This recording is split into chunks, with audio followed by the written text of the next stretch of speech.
അധ്യാപകരെ ജയിലിൽ കയറ്റുന്ന അതേ ആർജവത്വം കുട്ടികൾ നശിക്കുന്നത് കാണുമ്പോഴും നമ്മുടെ ഉള്ളിലുണ്ടാകണം.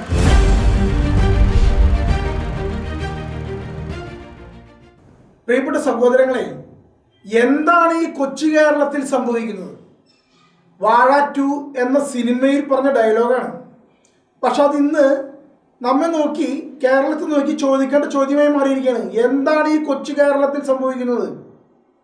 13 വയസ്സായ പെൺകുട്ടി തൻ്റെ മുത്തശ്ശനെ കൊല്ലാൻ വേണ്ടി 16 വയസ്സായ ആൺകുട്ടികൾക്ക്, കാമുകനെ കൊട്ടേഷൻ കൊടുത്തു. നമ്മുടെ ഈ കൊച്ചു കേരളത്തിൽ എന്താണ് സംഭവിക്കുന്നത്? MDMA ലഹരി പിടിച്ച ആൺകുട്ടികൾ, അവരെ 16 വയസ്സുള്ള അവരെ ടീച്ചറോട് ഒറ്റിയതിൻ്റെ പേരിൽ ഒരു പയ്യന്റെ ജനനേന്ദ്രിയം അവർ അടിച്ചു തകർത്തു. എന്നിട്ട് അവനിപ്പോൾ കേസിൽ പ്രതിയായിരിക്കുക. എന്താണ് ഈ കൊച്ചു കേരളത്തിൽ സംഭവിക്കുന്നത്? എങ്ങനെയാണ് ഈ കുഞ്ഞുങ്ങൾ നശിച്ചു പോയത്? എന്താണ്, എവിടെയാണ് നമുക്ക് തെറ്റുപറ്റിയത്? അതേ ഈ കൊച്ചു കേരളത്തിൽ സംഭവിക്കുകയാണ്. പ്രിയപ്പെട്ട സഹോദരങ്ങളെ, 14 വയസ്സായ ആൺകുട്ടി, അവർ ആൺകുട്ടി എന്നല്ല വിശേഷണം, ആൺകുഞ്ഞ്, 14 വയസ്സായ ആൺകുഞ്ഞ് തൻ്റെ അധ്യാപകൻ, അന്ധനായ അധ്യാപകൻ ക്ലാസ്സിൽ പഠിപ്പിക്കുമ്പോൾ അധ്യാപകനെ പരിഹസിച്ചുകൊണ്ട് അധ്യാപകന്റെ മേശപ്പുറത്തിരുന്ന് ഗോഷ്ഠി കാണിച്ചതിന്, അധ്യാപകന്റെ കയ്യിൽ നിന്ന് ചന്തിക്ക് 5 അടി കിട്ടിയതിന് അധ്യാപകനെതിരെ കേസ് കൊടുത്ത് അധ്യാപകനെ ജയിലിലിട്ടു. എന്താണ് ഈ കൊച്ചു കേരളത്തിൽ സംഭവിക്കുന്നത്? അപ്പോൾ ഈ 14 വയസ്സായ ആൺകുഞ്ഞിനെ ചന്തിക്ക് അടി കിട്ടിയപ്പോൾ അവന് ആൺകുഞ്ഞാണെന്ന് പറഞ്ഞു വാഴ്ത്തിയ സോഷ്യൽ മീഡിയ എന്തേ 13 വയസ്സായ പെൺകുഞ്ഞെ കൊട്ടേഷൻ കൊടുത്ത് മുത്തശ്ശനെ കൊന്നപ്പോൾ ലാളിക്കാനും കൊഞ്ചിക്കാനും വരാഞ്ഞത്? 14 വയസ്സായ ആൺകുഞ്ഞിനെ അടിച്ച അധ്യാപകനെതിരെ ഉറഞ്ഞു തുള്ളിയ സോഷ്യൽ മീഡിയ എന്തേ 13 വയസ്സായ പെൺകുഞ്ഞ് മുത്തശ്ശനെ കൊന്നത് അവൾ കുഞ്ഞല്ലേ എന്ന് പറഞ്ഞുകൊണ്ട് പ്രതികരിക്കാൻ വരാഞ്ഞത്? എന്താണ് ഇവിടെ സംഭവിക്കുന്നത്? പ്രിയപ്പെട്ട സഹോദരങ്ങളെ, എന്താണ് ഇതിന് കാരണം അറിയാമോ? ലിബറലിസം നമ്മുടെ കൊച്ചു കേരളത്തിലേക്ക് മെല്ലെ മെല്ലെ പിടിമുറുക്കാൻ തുടങ്ങിയപ്പോൾ, കുട്ടികളെ വളർത്തുന്നിടത്ത് ലിബറലിസം കൊണ്ടുവന്നപ്പോൾ, പേരന്റിങ് ക്ലാസുകൾ എന്ന് പറഞ്ഞുകൊണ്ട് ലിബറലിസത്തിന്റെ ക്ലാസുകൾ നമ്മുടെ കുട്ടികളിലേക്കും മാതാപിതാക്കളിലേക്കും അധ്യാപകരിലേക്കും അടിച്ചേൽപ്പിച്ചപ്പോൾ നമ്മുടെ കുട്ടികൾ നശിച്ചു പോവുകയാണ്. കുഞ്ഞുങ്ങൾ നശിച്ചു പോവുകയാണ്. നന്മയേതും തിന്മയേതും തിരിച്ചറിയാൻ കഴിയാതെ അവർ നശിച്ചു പോവുകയാണ്. നന്മയെ തിന്മയായും തിന്മയെ നന്മയായും അവതരിപ്പിച്ചിരിക്കുന്നു. അതാണ് സംഭവിച്ചിരിക്കുന്നത്. അതിന്റെ പിടിവള്ളിയിൽ നിന്ന് യൂറോപ്പിലുണ്ടായ അതേ രോഗം, അതേ പ്രശ്നം, അതിന്റെ പിടിവള്ളിയിൽ നിന്ന് നമ്മുടെ കുഞ്ഞുങ്ങളെ ഇനിയെങ്കിലും രക്ഷിക്കുവാൻ നമ്മുടെ സമൂഹം മുന്നിട്ടിറങ്ങണം. ഹിറ്റ്ലറിനെ കൊച്ചുകുട്ടി ആയിരിക്കുമ്പോൾ അവന്റെ പിതാവ് വളരെയധികം മർദ്ദിച്ചു, അതുകൊണ്ട് ഹിറ്റ്ലർ ഇങ്ങനെയായി എന്ന് പറഞ്ഞുകൊണ്ട് ശരിയായ ശിക്ഷണം കൊടുക്കേണ്ട കുട്ടികളെ ശിക്ഷണം കൊടുക്കാതെ അവരെ അഴിച്ചുവിട്ട് നശിപ്പിക്കുന്ന സമൂഹമായി മാറി. എന്താണ് ലിബറലിസം എന്ന് ഉദ്ദേശിക്കുന്നത്? അതായത് നമ്മുടെ കുറവുകൾ അങ്ങനെ അംഗീകരിക്കുക, തിരുത്തരുത്. ഞാൻ ചോദിക്കട്ടെ, നമ്മുടെ കുട്ടികൾ ഒന്ന് ചിന്തിച്ചു നോക്കൂ. ഇപ്പോൾ 16 വയസ്സായ ആൺകുട്ടികൾ MDMA ഉപയോഗിക്കുന്നു. അവരെ തടുക്കുവാനോ അവരെ തടയുവാനോ ഒരു അധ്യാപകനും തയ്യാറാകുന്നില്ല. കാരണം അവരെ ശിക്ഷിച്ചാൽ നാളെ ജയിലിൽ കിടക്കേണ്ടത് അധ്യാപകരാണ്. അവസ്ഥ ഒന്ന് ചിന്തിച്ചു നോക്കൂ. 14 വയസ്സായ ആൺകുട്ടിയെ ശിക്ഷിച്ചപ്പോൾ, അവൻ ചെയ്ത കുറുമ്പനെ, തെറ്റിനെ ശിക്ഷിച്ചപ്പോൾ, അതും ക്രൂരമായ മർദ്ദനമൊന്നുമല്ല, ശരിയായ രീതിയിൽ അവന് കൊടുത്ത ശിക്ഷണം, നമുക്കൊക്കെ ചെറുപ്പത്തിൽ കിട്ടിയിട്ടുള്ള അതേ ശിക്ഷണം. ഏറ്റവും കൂടുതൽ മാംസളമായ മേഖലകളിൽ യാതൊരുവിധ അവയവങ്ങൾക്കും പ്രശ്നമുണ്ടാകുന്ന മേഖലകളിൽ തുടക്കി നല്ല 2 അടി അല്ലെങ്കിൽ 5 അടി എന്ന് വിചാരിച്ചോ, ചെയ്തു തെറ്റത്ര ക്രൂരമായതുകൊണ്ടാണ് അതിന് ആ അധ്യാപകൻ ജയിലിൽ കിടക്കുകയാണ്.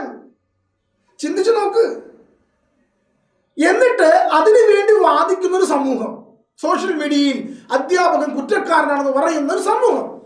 എൻ്റെ 4ാം ക്ലാസ്സിൽ പഠിക്കുന്ന കുഞ്ഞിനെ അധ്യാപകൻ അടിച്ചു, ക്രൂരമായി അടിച്ചു. പ്രിയപ്പെട്ട സഹോദരങ്ങളെ, ക്രൂരമായി അടിച്ചാൽ തെറ്റ് തന്നെയാ, സംശയം വിചാരിക്കണ്ട. അധ്യാപകൻ തിരുത്തപ്പെടണം. കുട്ടികളെ ശിക്ഷിക്കാനല്ല, ശിക്ഷണം ചെയ്യാൻ അധ്യാപകർക്ക് അവകാശമുണ്ട്, അധികാരമുണ്ട്. അത് ചെയ്തില്ലെങ്കിൽ നാളെ പോലീസുകാർ നമ്മുടെ കുട്ടികളുടെ ചന്തിക്ക് ലാത്തി കൊണ്ടടിക്കും. ഒരു സംശയം വിചാരിക്കേണ്ട, അതല്ലേ സംഭവിച്ചുകൊണ്ടിരിക്കുന്നത്. 16 വയസ്സായ കുട്ടി ക്ലാസ്സിൽ വന്ന് വടിവാള് വീശി. എന്തായി കേൾക്കുന്നത്? ഇതെങ്ങനെ സംഭവിച്ചത്? അതായത് ടീച്ചർമാർക്ക് കുട്ടികളെ മേൽ യാതൊരുവിധ അധികാരമോ യാതൊരുവിധ അവകാശമോ ഇല്ല. കുട്ടികളെ അടിക്കാത്ത, സ്വന്തം കാര്യം നോക്കി പഠിപ്പിക്കുന്നു. കുട്ടികൾ വേണമെങ്കിൽ കയറിയിരുന്നോ, അവരെ സന്മാർഗ ധാർമ്മികത ഞാൻ നോക്കുന്നതല്ല എന്ന് പറഞ്ഞ് ഇറങ്ങിപ്പോകുന്ന അധ്യാപകൻ നല്ല അധ്യാപകൻ. തെറ്റ് കണ്ടാൽ ചൂണ്ടിക്കാണിച്ച് ശിക്ഷിക്കുന്ന അധ്യാപകൻ ക്രൂരനും ദുഷ്ടനുമായ അധ്യാപകൻ. കർത്താവിന്റെ വചനം എന്താ പറയുന്നത്? കുട്ടികളെ സ്നേഹിക്കുന്നവൻ അവനെ പലപ്പോഴും അടിക്കുന്നു. പ്രഭാഷകൻ 30-ാം അധ്യായം 1-ാം വാക്യം. 30-ാം അധ്യായം ഒന്ന് വായിക്കുന്നത് നല്ലതാ. എങ്ങനെ കുട്ടികളെ വളർത്തണം, അമിതമായി ലാളിച്ച വഷളാകും, ഇതൊക്കെ വളരെ വ്യക്തമായി പറഞ്ഞിരിക്കുന്ന വചനങ്ങളാണ്. പണ്ടെന്നോ എഴുതി കൂട്ടിയ ആ വചനങ്ങൾ വെച്ചിട്ടാണോ കുട്ടികളെ വളർത്തുന്നത്? കുട്ടികളെ അടിക്കാൻ പാടില്ല, ഒരു പാവങ്ങളാണ് എന്ന് പറയുന്നതിനോട് എനിക്ക് ചോദിക്കാനുള്ള കാര്യം എന്ന് പറയാമോ? കുട്ടികൾക്ക് നന്മയും തിന്മയും തിരിച്ചറിയുന്നില്ലെങ്കിൽ അത് മനസ്സിലാക്കി കൊടുക്കേണ്ട കടമ നമുക്കില്ലേ? അവർ വഴിതെറ്റിപ്പോയാൽ ആരാണ് സമാധാനം പറയുക? അടുത്ത തലമുറയെ നശിപ്പിക്കാൻ വേണ്ടിയിട്ടാണോ നമ്മുടെ വിദ്യാഭ്യാസ രീതി വേണ്ടത്? ഒന്ന് ചിന്തിച്ചു നോക്കൂ പ്രിയപ്പെട്ട സഹോദരങ്ങളെ. യൂറോപ്പിലെ പോലെ 15-16 വയസ്സായ ആൺകുട്ടികളും പെൺകുട്ടികളും തങ്ങളുടെ കാമുകന്മാരെയും നമ്മുടെ വീട്ടിലേക്ക് വിളിച്ചു വരുത്തി അപ്പനും അമ്മയും കാണുക ഒരു മുറിക്കുള്ളിൽ കയറി വാതിലടച്ചും വാതിലടയ്ക്കാതെയും ലൈംഗിക വൈകൃതങ്ങളിൽ അകപ്പെടുന്നത് നോക്കി നിൽക്കാൻ വിധിക്കപ്പെടുന്ന മാതാപിതാക്കളുടെ അവസ്ഥയിലേക്ക് നമ്മളും മാറണം. അതിനെതിരെ പ്രതികരിച്ചാലോ ശിക്ഷിച്ചാലോ പോക്സോ കേസിലേക്ക് അപ്പനും അമ്മയ്ക്കും കേസ് കൊടുക്കുന്ന രീതിയിലേക്ക് നമ്മുടെ സമൂഹം മാറണം. നമ്മുടെ വിദ്യാഭ്യാസ രീതി, നമ്മുടെ കുട്ടികളെ വളർത്തേണ്ട പാരന്റിങ്ങിന്റെ പ്രബോധനങ്ങൾ ഇങ്ങനെയാണോ നമുക്ക് കൊടുക്കേണ്ടത്? 18 വയസ്സ് കഴിഞ്ഞാൽ അവൻ ചെയ്യുന്ന ക്രിമിനൽ കുറ്റിനെ ശിക്ഷിക്കുവാൻ പോലീസുണ്ട്. അതിനു മുമ്പ് ആ ക്രിമിനൽ പശ്ചാത്തലത്തിലേക്ക് മെല്ലെ മെല്ലെ വീഴുന്നു തടയുവാൻ ആർക്കാണ് അധികാരം? ആരാണ് ചെയ്യേണ്ടത്? ഒന്ന് പറഞ്ഞു തരൂ, ആരാണ് ചെയ്യേണ്ടത്? മാതാപിതാക്കൾ തിരിഞ്ഞു നോക്കാത്ത മക്കളെ ആരാണ് വളർത്തേണ്ടത്? നേരത്തെ പറഞ്ഞ സംഭവത്തിൽ ആ പെൺകുട്ടിയുടെ അമ്മയോ അപ്പനോ ആരും ആ കുട്ടിയെ ശ്രദ്ധിക്കുന്ന പോലില്ല എന്നാണ് ഞാൻ മനസ്സിലാക്കിയത്. ആരാണ് ആ കുട്ടിയെ നോക്കേണ്ടത്? ആർക്കാണ് അതിന്മേൽ അധികാരമുള്ളത്? പണ്ട് ഗുരുക്കന്മാർക്ക് ഉണ്ടായിരുന്നത്. തിരിച്ചറിയുക. അധ്യാപകരെ ജയിലിൽ കയറ്റുന്ന അതേ ആർജവത്വം കുട്ടികൾ നശിക്കുന്നത് കാണുമ്പോഴും നമ്മുടെ ഉള്ളിലുണ്ടാകണം. എനിക്കറിയാം, 10ാം ക്ലാസ്സിൽ പഠിക്കുന്ന ആൺകുട്ടി 5ാം ക്ലാസ്സിൽ പഠിക്കുന്ന ആൺകുട്ടിയെ അടിമയെ പോലെ കൊണ്ടു നടക്കുന്ന സംഭവം ഞാൻ കണ്ടിട്ടുണ്ട്. ഞാൻ എൻ്റെ ചെറുപ്പത്തിലെ എൻ്റെ കൂട്ടുകാരൻ അവൻ്റെ അടിമയെ പോലെ 5ാം ക്ലാസ്സിലെ കുട്ടിയെ, ആൺകുട്ടിയെ ഓരോ കാര്യങ്ങളും പണിയും കൊടുത്തുകൊണ്ട് കൊണ്ടു നടക്കുന്നത് ഞാൻ കണ്ടിട്ടുണ്ട്. അപ്പൊ കുട്ടികളൊക്കെ നിഷ്കളങ്കരാണ്. ആരാ നിങ്ങളത് പറഞ്ഞു പഠിപ്പിച്ചത്? എല്ലാ കുട്ടികളും വിശുദ്ധരും നിഷ്കളങ്കരുമാണെന്ന്.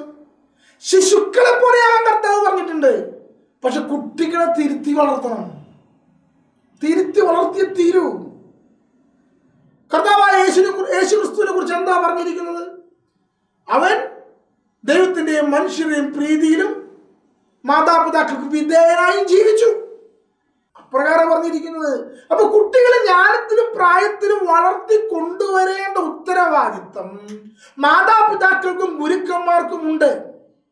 ഞാൻ ഈ പറയുന്നത് കുട്ടികളെ ക്രൂരമായി അടിക്കണമെന്നല്ല. പക്ഷേ കുട്ടികളെ ഒട്ടും ശിക്ഷിക്കാത്ത അവസ്ഥയിലേക്ക് കൊണ്ടുപോകുമ്പോൾ അവർ സമൂഹത്തിന്റെ നാശത്തിന് കാരണമായി മാറുന്ന മക്കളായി മാറും.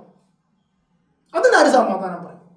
നിങ്ങൾക്കറിയാമോ, ഈ ചെറിയ കുട്ടികൾ അവർ ചെയ്യുന്ന തെറ്റിന്റെ ആഴം അവർക്ക് മനസ്സിലാകുന്നുണ്ടാവില്ല. അവർ ക്രൂരമായി കൊലപാതകം ചെയ്യുമ്പോൾ അവരുടെ വിചാരം അവരുടെ ഗെയിമിൽ കാണുന്ന കൊലപാതകമായിട്ടോ അതുമല്ലെങ്കിൽ അവരുടെ റിവെഞ്ച് ആയിട്ടൊക്കെ അവർ കരുതുന്നത്.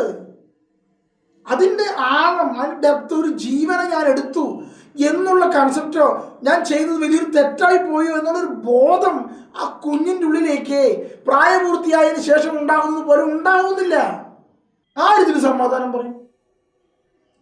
അതുകൊണ്ട് പ്രിയപ്പെട്ട സഹോദരങ്ങളെ, ഞാനിവിടെ പറയുന്നത് ഒരു കാര്യമോ ഒരു കുട്ടിയുടെ കാര്യമോ ഒന്നുമല്ല. പതിയെ പതിയെ നമ്മുടെ സമൂഹത്തെ ബാധിച്ചിരിക്കുന്ന ലിബറലിസം എന്ന തിന്മയാണ്. ക്രൂരമായ ശിക്ഷാരീതി കാണിച്ചുകൊണ്ട് കുട്ടികളെ ഒരിക്കലും തല്ലരുത് എന്ന് പറയുന്ന ഒരു ലിബറലിസത്തോടെ ഞാൻ ചോദ്യം ചെയ്യുന്നത്. പേരന്റിങ് ക്ലാസ്സുകൾ എന്ന് പറഞ്ഞുകൊണ്ട് എല്ലാ കുട്ടികളും വിശുദ്ധരും നിഷ്കളങ്കരുമാണ്, അതുകൊണ്ട് അവർ അടിക്കാൻ പാടില്ല, അവരൊന്നും ചെയ്യാൻ പാടില്ല, അവർ ഉപദേശിച്ചാൽ മാത്രം മതി, അവർ നന്നായിക്കോളും എന്ന് പറയുന്ന പേരന്റിങ്ങിനെതിരെയാണ് ഈ പറയുന്നത്. പ്രിയപ്പെട്ട സഹോദരങ്ങളെ, ഈ ഒരു ലിബറലിസം എന്ന തിന്മ യൂറോപ്പിലെ കുട്ടികളെ തകർത്ത അതേ തിന്മ, അമേരിക്കയിലെ കുട്ടികളെ തകർത്ത അതേ തിന്മ നമ്മുടെ സമൂഹത്തിലേക്ക് പരിഷ്കാരം എന്ന രീതിയിൽ കടന്നു വരണോ വേണ്ടയോ? ചിന്തിക്കണം, വിലയിരുത്തണം. അധ്യാപകരും കുട്ടികളും മാതാപിതാക്കളും ഇക്കാര്യത്തെക്കുറിച്ച് ബോധവാന്മാരാകണം. വിദ്യാഭ്യാസ രീതികളും സമൂഹത്തിലെ ബുദ്ധിജീവികളും ഇക്കാര്യത്തെക്കുറിച്ച് വ്യക്തമായി ബോധമുണ്ടാവണം. നന്മയെന്നും തിന്മയെന്നുള്ള വ്യക്തമായ അവബോധം ദൈവം നമുക്ക് നൽകട്ടെ. ആമേൻ.